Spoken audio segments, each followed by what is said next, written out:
Welcome back to Trending in Education. Mike Palmer here. Very happy to be joined by Melissa Griffith back again. So it's great to have you back on the show. Melissa, how are you? I'm doing well. Can't believe summer is almost over, but yeah, I can live with it. Yeah. Fall is nice. Fall is nice. What else is nice, though, is getting guests back on the show who we really enjoyed talking to. And Dr. Terri Givens is one of those guests, and we're so fortunate as to have Terri on the show. So Terri, welcome back to Trending in Education. Thank you so much. I'm really excited to be back here with you guys. Yeah, and just your third appearance, you get a refrigerator magnet. So so just keep that in the back of your mind. So wow. I'm sorry, I must have missed my magnet. Your staff, Melissa, your staff. We'll figure that out separately. But we had for those of you who haven't heard our episode or our conversation with Terri from a few months back, it was really, really fascinating. Got a lot of positive feedback from our listeners about it. Terri's writing a book and developing a curriculum and some content around a concept called radical empathy. And we walked through the 6 main tenets of that framework with Terri on our previous show. At the time, we were talking a lot about George Floyd, where that was relatively recent news at that point. And now, not surprisingly, but sadly, we are seeing more news now around another name, in this case, Jacob Blake, and unrest around that. So that's one area that we definitely want to get into with Terri. But before we get into that, we just wanted to get a read on higher education just in general, where Terri does a podcast about higher ed leadership and developing higher ed leadership and understanding what's going on in the broader higher ed space. And it being early fall, people are thinking about back to school. Folks are starting to head back to campus or not. There's a lot of faculty who are being forced to teach online or being forced to teach in person. Just a very crazy time. And as someone who has her ear to the ground on a lot of this stuff, Terri, we'd love to get maybe just some initial thoughts from you on where are people's heads at? What's the educational ecosystem look like in higher ed in the US? Any high level thoughts you want to begin with, and then we'll kind of proceed from there.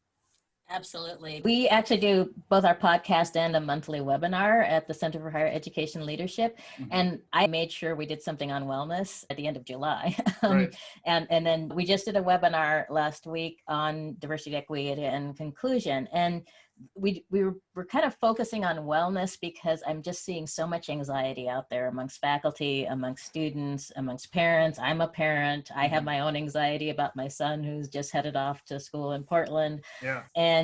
But also because we're in this situation, unfortunately, on top of everything else, the pandemic, the Black Lives Matter protests, schools are going back and forth. Yeah. So you've had Notre Dame that opened and then had to close more recently, Temple University that opened and then closed, and then University of Alabama has a really high number of cases. Per capita, maybe not so high, but it's still a lot of these numbers we're seeing coming in, and I'm sure by the time this airs, we'll have seen even more. Yep. And so the reality is if you're going to have face-to-face or hybrid, you're going to see numbers. Yep. And for the faculty, this is hard because they worry about themselves. What kind of PPE do they have if they're face-to-face? It's the setup. And then if they're online, I'm seeing my friends dealing with technology. I know, Melissa, you're interested in this technology side of it. And the technology, it just in and of itself is a whole big issue. What are faculty using? How is it working? And what I'm seeing, even at the big Research One institutions, is that they're kind of on their own in terms of how they're choosing their technology and tools and all of that. And my experience being at big institutions is we don't have a lot of instruction. We don't even have instructional designers on staff. Yep. So it's kind of the mid-level institutions that have institutional designers that are working with faculty. And I'm not saying they aren't working with faculty at the bigger institutions. They have workshops and trainings and so on. But when it comes down to the nitty-gritty of figuring out how to take your course from face-to-face to online, a lot of them are just managing this themselves. And running into problems. I'm part of at least 2 Facebook groups. The one is pandemic pedagogy, and the other is, I forget, it's higher ed something or other, but it's all about teaching and learning. And so they're actually getting together and helping themselves and venting and talking about their anxieties and so on. And so we're providing some fora for that as well, but also trying to really provide some strategies for how to deal with the stress and strain of the current environment. Yeah, it reminds me of the social emotional, the whole student orientation. It's almost like a whole teacher, a whole faculty orientation is really critical right now. So it's great to hear that you're providing those types of services where it's not just how do I deliver my curriculum, it's also how do I make sure that I'm okay and I'm emotionally present and I actually can engage in some empathy. And we talked about the importance of being able to signal that you can be vulnerable and you can share some of your own concerns with your students, but that's always scary too. So there's a lot afoot. And then layered on top of that, the Black Lives Matter and the public health concerns. It's a very stressful year to the point that some folks are even questioning, should I go back to school this year or should I actually take the year as a gap year and or just go entirely online? Do you have any thoughts on that, Terri? Yeah, absolutely. I just saw a recent article that was talking about the numbers in terms of students going on gap years. And even for Harvard, like 20% of their students are taking a gap year. And I have a friend whose daughter, she was admitted to USC and decided to take a gap year. So I think they're seeing a pretty high percentage. Part of the reason for that, if you think about these, bigger institutions, which you normally, hey, you got into this amazing school, the reason they're going there and paying the big money is they want that full experience. If you're going to a Cal State where, most of them were going to be online anyway, it's like you're not paying a huge amount. Being online isn't that big a deal. And some students go online anyway at those kinds of institutions. So, but it's the experience of and the networking of being at Harvard and USC, Notre Dame. Or even Alabama, it gets you into like the sports program and just the campus culture, campus life is part of why people go. And then if they know it's going to be so upside down for the year, folks are genuinely questioning whether it makes sense to do it this year. Expertise is not in online. Why would I go to a school whose expertise is not online and I don't get all of these added benefits? So yes, you're seeing a lot of gap year. The community colleges in my area are seeing a lot of influx. And actually the San Jose State, their numbers are up for in-state students in particular. So we were expecting overall this enrollment decline, but it's more complicated than that. You're going to see a enrollment decline for certain types of institutions. And here we can bring in the small private liberal arts colleges, because I think that's where you're going to see the enrollment decline, because their specialization is in face-to-face residential education. And even if they don't have the sports, it's still their specialization is to have those kids there. Just real quick, Terri, are they called SPLACs? Small private liberal arts. Can we coin that? Can we coin that as today's show? No. Yes, I think we can coin that. SPLACs. Okay. I'm not endorsing this. I don't think it's catching on. I'm sorry. Melissa, please take the floor. I'm not endorsing this. I am curious though, because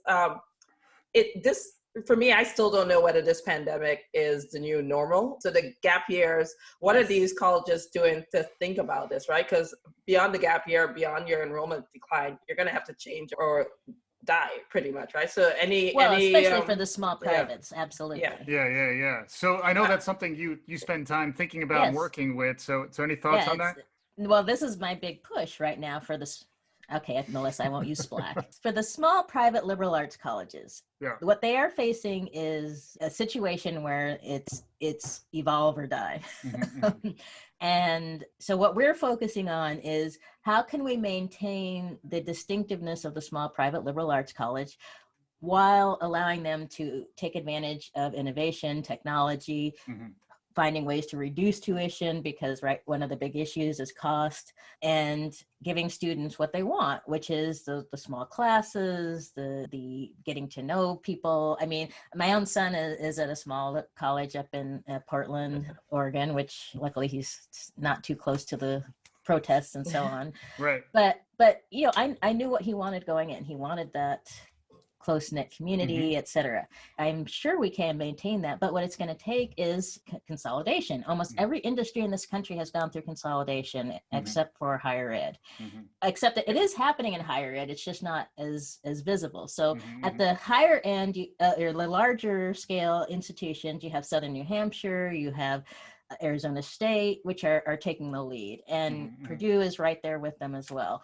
But at the small private colleges, we haven't had an institution jump forward and say, okay, we're going to develop alliances. There are onesies and twosies, or twosies, threesies. There are some consolidations that are happening, and actually it tends to be at like the nonprofit, but more on the closer to the for-profit type model. Yep.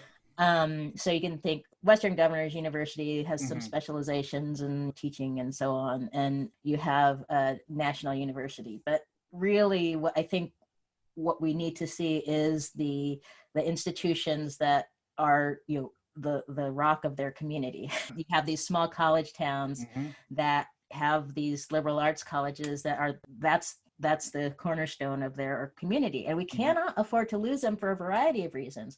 Number one is because they are an engine for their community and their city or town. But number two, because I think they're an important component of the broader system, where there are students like my son who needs that kind of institution to go to. And we need to make it more cost effective, and we need to make it more innovative. And lots of them are taking innovative approaches. But I really think consolidations of 5 to 10 alliances between 5 to 10 of these institutions will allow them to maintain their distinctiveness, but put some of this online, be more flexible, allow students to take courses across all of the institutions. Part of the problem for some of these institutions is they're only offering a few degree programs, and they're stretched too thin. So imagine if you could focus on your strengths, and then if a student just changed their mind and decided they didn't want a business degree, they could go and keep the credits they have and go change their major to one of your partner institutions, and there's the agreements across those institutions so that they can easily switch. And it's going to take some work. But accreditation is an issue, creating agreements across institutions so that the students' credits transfer easily. Cross honor, Yes. So there's these different things we can do that will allow these institutions to survive. But this was happening before COVID. This is not, all COVID is doing is shifting it from being 5 years to a year. Right. We're going to know if these institutions can survive. Right. So Terri, in the past though, it seemed to me, you're much more in the higher ed space than I am. It seemed to me that higher ed has been less willing to adopt the technology and to adopt these innovations. Are you seeing now that with the crisis and the pandemic that they are far more willing to look at technologies? And absolutely. Are they too late to the game though, or do you think they're going to be able to get involved at this point?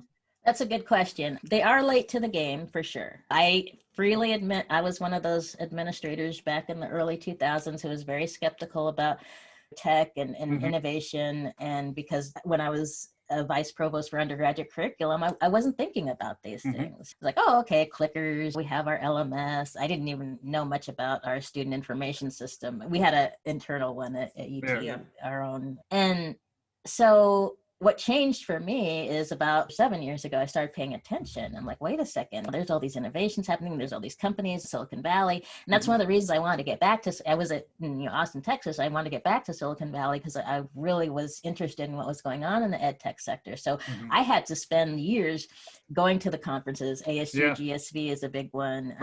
And paying attention to all this stuff and really getting a handle on what's going on around technology. And I was realizing my colleagues aren't at these meetings. As a provost, I wasn't seeing my colleagues at these meetings, and I would talk to the people at Salesforce. And so they did start doing, like we did an event where I got to meet some of the folks at Salesforce that was just for provosts from California. And that's the kind of event that really helped open my eyes to the opportunities and innovation and so on.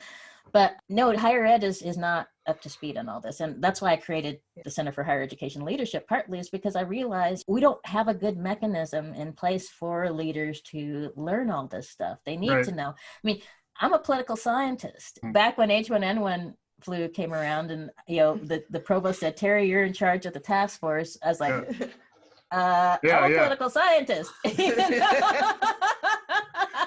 I can do research on the immigration and so on. But, when you go from being a faculty member to an administrator, all of a sudden, guess what? You're a manager. You're in charge of all these things. Know what's going on in terms of innovation. And so, Melissa, to come back to answer your question, we're almost too late to the game. I think we can recover, but it's going to take being bold and innovative. And right now, administrators are being forced into, something people probably don't know, but a lot of faculty don't even use their LMSs on their campuses. That does not surprise me. It's not a requirement. So the faculty are being pressured and pushed into using technology that they might not, even at the high school level. I mean, my son is in high school, and we were complaining in the spring that sometimes his teachers weren't posting stuff on Canvas, and so we couldn't know what he was missing and so on. Right.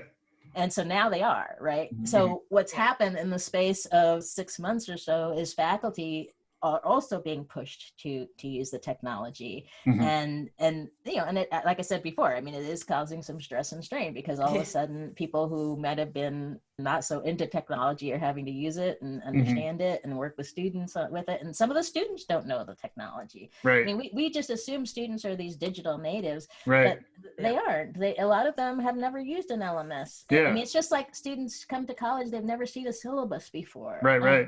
And I'm the hot take here. I'm gonna put it out there. Some of these LMSs aren't that great in terms of their user experience and their technology. Where sure, these digital natives, if it was on TikTok or if it was on something, if it was Fortnite, they'd be right out of it. But instead, it's this LMS that's a completely different model, and it's not really meeting them where they are. Most of the LMSs out there are still dated, right? They were developed in the early 2000s, and they haven't had a reason to improve, because people are buying them without actually utilizing them. And that's also and then once they have it, it's like all of us. Frequently, you think, I figure it out once every 20 years, maybe, or whatever. And I think we're all coming to terms with the fact, whether you're an educator, whether you're just trying to stay relevant in your career, that you're going to have to refresh your knowledge of tools and your digital skill set regularly. That's a lifelong task for the rest of the world. You either sign on for it, or your livelihood will be at risk if you're not able to kind of pivot in this direction. And we're seeing a lot of that already, where there are educators who need help just to manage this move. And that's part of, I imagine, where your center is providing some of that. And then that's for the faculty themselves, but then also your point about administrators is even tougher, because then without any training, real formal training about this, suddenly they have to make decisions about technology, about diversity, about public health.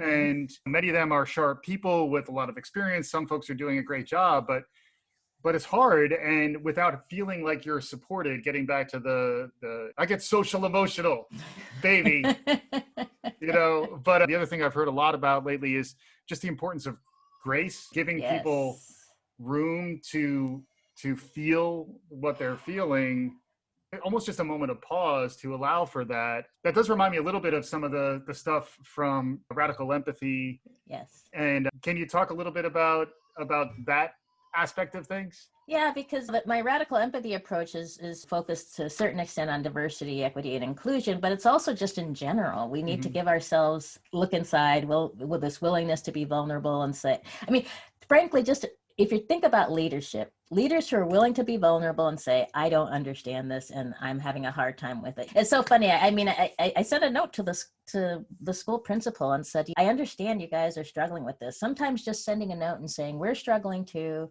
Just acknowledge. And people just want acknowledgement that this is hard for all of us. We're doing our best. Here's what we think we can do. And I think a lot of time leaders are afraid to do that because they're afraid of showing weakness. It's not showing weakness. Actually, it's showing strength if you're willing to say, I don't know. And I'm not sure how we're going to get through this. Right. Because we're all feeling that way, right? You talk about what you can do, right? So it's this willingness to being vulnerable and understanding yourself is a second step, because if you understand yourself, you understand what you can offer. And for example, I know that I as a leader I can offer an ear, I can listen. I can help you work through a problem. And actually, that's what people, I think, when I mentor people and so on, that's what they appreciate. I don't necessarily have an answer, but I can help you work through a problem because I may have experience, but it's understanding what my strengths are as a leader that is also important. And then it's being willing to be open to others and listen and help them understand and work through their issues and problems, but also openness to different cultures and different approaches. And that's something, if you look at the teaching side of it, right, and the transition that faculty are making, that's a big part of it, right? It's being open to what your students need. It's having empathy for your students. And then, the radical component of it is taking action, right? So I know my students are I got a really nice email from one of my son's teachers this morning. He said, oh yeah, I'm keeping the mental health component of my students at the forefront this semester because I know, rather than just saying, okay, you have to get this assignment done now and that next, we have to keep in front of mind that these students are going through a lot of stress and strain too. They're having to work from home. They're having to figure out technology. Their parents are stressed out and either working from home or having to go out, and they may be essential workers. There's so much complexity to the situation. And so we have to have empathy, and we have to practice empathy. It's something we have to practice, but the taking action component is partially dependent on understanding your own strengths. And weaknesses. Yeah, for sure. And then the other thing that we were talking a bit about is dealing with uncertainty and variability is the other big component, where I think it'd be different if there was a national policy where everyone would be doing the same thing regardless of the campus and regardless of where you are, whether it's public, private, whatever state you're in, it would all be the same, small, large, all the same. But instead, what we're seeing is a really piecemeal approach where each chancellor, each provost, each administrator, university president is making decisions on her own. Maybe they're consulting experts, maybe they're not. And they're making the best decision that they can make at a particular point in time. And then, as the old statement goes, the military statement, all the best plans don't survive first contact with the enemy. So the fall happens, and regardless of what you thought you were going to do, University of Alabama, 1,200 cases suddenly pop up. What do you do then? Any thoughts on that, just on how varied it is and how to be a leader and how to navigate this really varied ecosystem that we're in? And then I imagine it's also hard for parents and students on the other side to say, like, what are we even going into in the fall? So any thoughts about just how topsy-turvy and hard to plan for things are? Well, I was going to say the number one thing is communicate. But actually, you have to be careful about that too, because I was hearing some complaints from some faculty and parents who are like, oh, I keep getting these emails and it's too much. So you have to find a balance. I had actually gotten to this really interesting discussion on Twitter last week. One of my colleagues was saying, I just want to know, what is the threshold? When are they going to say they're face-to-face now, but what is the threshold? And actually, that's not just the case with her. I've seen this in the articles about these institutions that are going back and forth. Tell me what the threshold is. What is going to get you to go from being face-to-face to online? And so being able to have a set of guidelines. And, so I was going to say, I monitor my son's college's website that says of when they have new case, they're every day they update how many cases they have. They have very few, luckily, knock on wood. But basically the data is going to get out. So have it easily accessible. Have and even for my son's college, I need to remind them, put a very prominent link on your website that says, here's a link to our COVID data, because parents and media are going to ask for it, and you have to give it out. You can't hide it. So transparency, I guess. So rather than communication, I would say transparency is critical. Make it easy for people to find the data. I know this is changing, but if you have a policy in place, say what it is. And then, but also say it's subject to change. I mean, that's what I tell my friends. If I were a provost right now, if I had an institution larger than 5,000 students, I would not go face-to-face. That would be my cutoff.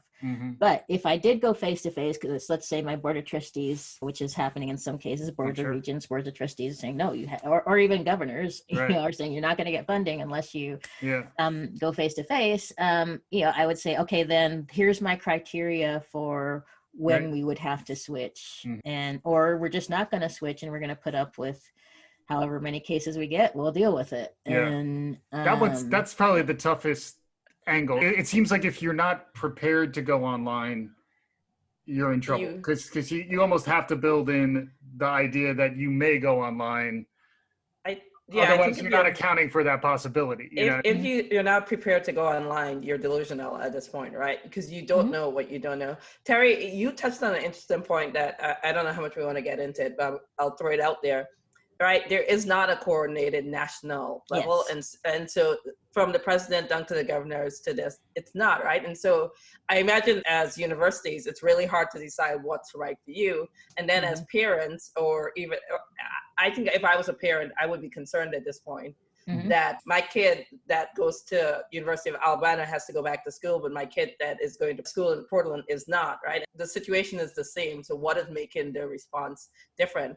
How much of this do you think, though, should be on the government to put in place versus actually a coordinated effort, again, by universities, which is what you're talking about? Well, I would love to see more guidance. And that's all it can be, because we have to keep in mind that we do have state systems, private, so I think it's appropriate. Unfortunately, it didn't come out till more recently, but Governor Newsom here came out with some clear guidelines. He came out with initial guidelines that had to be updated to be more clear. So we've struggled with this a little bit in California. Right. Oregon came out with pretty clear guidelines, but the University of Oregon didn't make the decision to go online until this last few days because they don't start until the end of September. So most of the big publics in Oregon are online. Right. I don't think I've heard of an institution in Oregon that's big that is not online. And then this just because I'm on the West Coast. But in terms of what I'm seeing across the country, I actually put a note on Facebook. I have a lot of friends who are obviously faculty and so on. I said, tell me the stories where this is working, because all I'm hearing is the negative stories. And so the problem is that if everything's going fine, you're not going to, you're not, the media's not going to come. You're not going to. Right. But I'm still kind of waiting to see what are we seeing situations where it's working. So University of Illinois, apparently they have a good testing program. They have their saliva test. That seems to be one of the ones that's working. But that's another problem, right? Even the testing protocols and what test you're using isn't the same. So, I mean, I know several, Arizona State, I believe, is the one that was testing sewage. So there's all these different ways that schools are approaching it. So I think even if we did have all that the federal government could do is provide guidance, and here are some options. I wish they were putting money into things like testing sewage, like doing some of these, making sure everybody gets the saliva test because it's so fast. Those are the kinds of things the government could be doing. And I think even state level governments could be doing, but they're struggling because they have to have a balanced budget and they're getting hit hard. So ideally, what we would see is money coming from the federal government and state governments to help these institutions. And by providing that money, you say, okay, here's what you have to do with it, which is do this kind of testing, help faculty get online. And we did have these grants that came from the federal government, but it wasn't nearly enough to cover the costs. And it's interesting because you see all these the complaints about tuition. It's like, well, actually what's happening right now, even if they're going online, it's costing institutions more to teach you. So, and they still have the infrastructure. Okay, yes, you can't go use a climbing wall, but it's still there. And they have to pay, and, anyway, so I could go on and on with the whole tuition thing. But ideally, yes, we would have more guidance coming from the federal level and from the state level. And I'm not sure what's happening. It would be, and actually we're going to have so much research to do after this is done. Oh my God. Oh man. If you're tired, if you're exhausted now and you're overwhelmed now, just once September hits, this is going to go out in September. So in the midst of when you're listening to this, more than we do, because we're at the very end of August when we're recording this, but it's going to get crazy. And as if this were not enough, the other thing that we wanted to touch on briefly is, meanwhile, from the other side of the universe, you got your Googles and your Amazons and your Starbucks. Google in particular is getting a lot of buzz now for launching an internship program that doesn't necessarily require an undergraduate degree for job placement, trying to get the same audience who is shook by the complexities around how do I navigate higher ed? What's the return on my investment? Google, which is very similar to what Amazon has announced and what other big organizations, big corporations are announcing is they're getting into the game a bit around the education to employment pipeline. Melissa, I know this is something you always want to bring up. Would love to get your perspective. Terri, beginning with you, and then Melissa, any thoughts you might have on how that might fit into the equation? Yeah, so we shared this story about Google is offering courses that they would consider basically as what you need to do to take certain jobs and to work for them, and potentially for other employers. And what's interesting to me is it immediately made me think of my sister who, when she was in high school back in the 70s, they had a co-op program at our high school where she was able to go to school but also work at IBM. Well, she ended up having an over 30-year career at IBM, got into management, and she didn't have to go to college to do that, and very successful. And so I think it's kind of a back to the future kind of thing where there was a time when you did a professional development, we would call it now, where you actually took courses when you were, or learned how to do the job before you actually started the job. Right. You know? And so a lot of companies, when they were cutting costs and when they were going through consolidation, tech industry and all of that, they stopped doing all that professional development. They wanted people to come in ready to go. And now they're realizing even if they've got a college degree, they aren't ready to go. I have a student who, went to work for SurveyMonkey, and they had him do a 10-week program to learn all, basically how to be an employee. Right. And they paid for it as long as he, stayed with SurveyMonkey. Yeah. And so that's a model that I think we're going to see a lot more is that companies are going to say, okay, even if you have a 4-year degree, we want to train you before you officially start the job. And it's one of the complaints of BLA, and I think why Google is saying, look, we might as well just train these people on what we want them to do, and they'll learn some of this other stuff. If you believe in a liberal arts education where you learn about civics and how to write and all these things, college isn't going away. I mean, so many college is going away because of Google. It's like, no, it's the exact same reason I was saying why students are taking a gap year, right? And actually, there's a lot of programs that are popping up like that Google program now for students who are taking a gap year. Exactly. And that's the German model. In Germany, you do an internship or an apprenticeship and you go to college. Right. Yeah. So they don't have to be mutually exclusive, right? I mean, it's really all of the above. And you can make the argument what Google's doing is what is all these for-profit and DeVry, things like that. That's what they've already been doing, right? They've been training people how to, there's programs for people who want to be welders or electricians. It's not that much different than that. But Melissa, please jump in. I mean, a lot of what you said, I absolutely agree. For me, I think when I saw Google's announcement on it, I thought, interested, not surprising they're going into it. Google's looking for a cheaper pipeline into their program. So that makes a ton of sense. What I find interested about all these companies, like when Amazon jumped into it or Starbucks, what I find really interested is I hope they're getting the credentials needed to teach in a structured way from education, because in some respect, Google is banking on Google's brand. If I trained an engineer, other companies will want that engineer. But we have no knowledge right now of how good Google is as an educator, right? And so they're actually taking a big gamble there. For what it's worth, I support Google. I believe they can do this. I do agree with your point wholeheartedly, though. People miss a lot of the point of why people go to college, and to take an 18-year-old and put them into the work environment right away. It's possible, but are they mature enough? Do they have all the skills to actually succeed and advance in that workplace? And is Google figuring that out as part of their long-term training program? Because for me, it looks like when you put an 18-year-old into the NBA without skipping college, sometimes they make it, LeBron, sometimes they don't, right? And like that's the challenge Google, I think, is going to face with this. It's a great example. You had me at NBA too. Those programs got a lot better over time, and it reminds me of Terri, your previous point about a lot of faculty at the university level weren't really well versed in instructional design. They weren't necessarily ready to deal with some of the race work that is involved in teaching in the 21st century. And who's well positioned to develop people in that way. In some ways, that's why the Center for Higher Education Leaders, why you're doing what you're doing. So I think it's a sharp point, but I think it's a good added support for that point that even a big organization like Google has the resources to hire in the talent who could do that type of stuff, but it still begs the question of how do you develop the talent, develop those new skills that aren't really built into getting a graduate degree, you're getting a doctorate. Are they teaching you how to deal with issues of race or public health or any of that? Or even how to teach. Right. Yeah, exactly. I didn't learn how to teach when I was a grad student at UCLA. Yeah. So we could go on clearly at length. This is a wonderful conversation, but maybe just some parting thoughts, Terri, as we're wrapping up.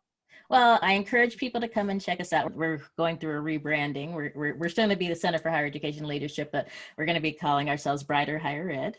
Okay. Then the reason for that is I'm getting tired of all the pundits out there who are saying higher ed is dying and going away. It's not, people. That's why we see a brighter future for higher education. Nice. And we're going to be having some fantastic workshops on radical empathy, some really in-depth ones, 6-month deal where we would love to get some institutions to come in with their groups and do this 6-month program. We're also going to be doing some one-off 2-hour workshops for those who just want to dip their toe in. But come and check it out, because our mission is to save higher ed, to improve higher ed.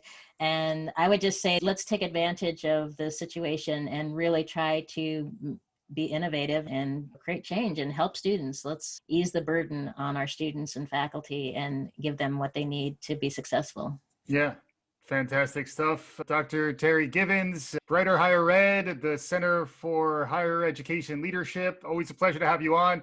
There may be a refrigerator magnet in your future. We may be hearing from you again. And Melissa Griffith, always a pleasure to have you on. Thanks for taking the time. And for our listeners, we'll be back again soon. If you like what you're hearing, tell a friend, share us, like us, love us, keep listening to us. We'll be back again soon on Trending in Education. Thank you.